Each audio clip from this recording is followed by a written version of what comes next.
नमस्कार, मी Aishwarya गोमंतकच्या evening bulletin मध्ये आपलं स्वागत करते। जाणून घेऊया आज दिवसभरात गोव्यात घडलेल्या काही ठळक घडामोडी।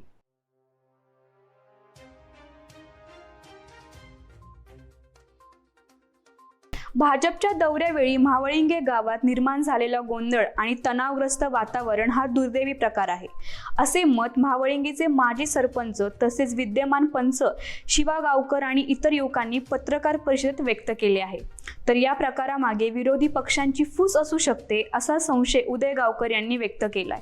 आमच्या समस्या दूर करण्यासाठी पुढाकार घेणारे आमदारांना आमचा पूर्ण पाठिंबा असल्याचेही उदय गावकर यांनी सांगितले आहे। गेले सुमारे 1.5 वर्ष कोविड महामारीमुळे तियात्र सादरीकरणासाठी बंद असलेले मडगावचे रवींद्र भवनचे मुख्य सभागृह आजपासून खुले करण्यात आल्याची घोषणा अध्यक्ष दामू नाईक यांनी आज केली। पाय तियात्रिस्ट उर्फ जुवाव अगुस्तीन फर्नांडिस यांच्या 74व्या पुण्यतिथीनिमित्त आयोजित कार्यक्रमात त्यांनी ही घोषणा केली आहे। गोव्याचा बुद्धिबळपटू एथन वाज यांनी विश्वकरंडक युवा बुद्धिबळ स्पर्धेत उपांत्य फेरीत प्रवेश केला आहे।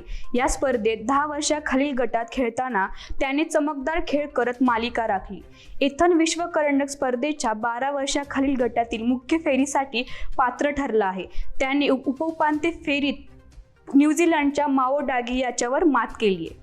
ओशील शिओली येथे भाड्याच्या घरात मृतावस्थेत सापडलेल्या एकोतोरिना तितोवा या रशियन युवतीचा मित्राकडूनच खून झाल्याचे स्पष्ट झाले आहे। त्यानुसार हंजनू पोलिसांनी आज शनिवारी मार्ना शिओलीतून डेनिस क्रियचकॉय या रशियन युवकास अटक केली आहे। दरम्यान संशयिताने आपला गुन्हा कबूल केला असून त्याची रवानगी पोलीस कोठडीत करण्यात आल्याची माहिती पोलीस निरीक्षक सूरज गावस यांनी दिली आहे। या होत्या आज दिवसभरात गोव्यात घडलेल्या काही ठळक घडामोडी। अशाच ताज्या अपडेट जाणून घेण्यासाठी आमच्या दैनिक गोमंतकच्या पेजला भेट द्या आणि आमच्या YouTube चॅनलला सबस्क्राइब देखील करा।